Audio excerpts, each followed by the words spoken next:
As a woman in manufacturing, I bring unique perspectives, ideas, and solutions to the table.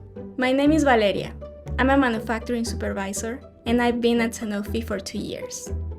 Day to day, you can find me in the manufacturing area, supervising our processes, reviewing batch records, and developing my team.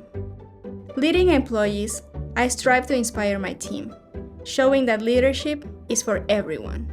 I have a strong support system here. My team inspires me with their commitment to our patients.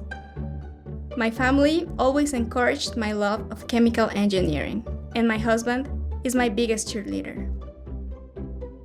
Being a woman in this field, my identity shapes my experience by pushing me to break stereotypes, both in the lab and in life.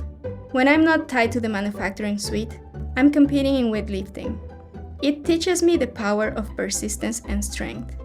My advice for women in the industry is to believe in yourself, your capabilities, and your expertise.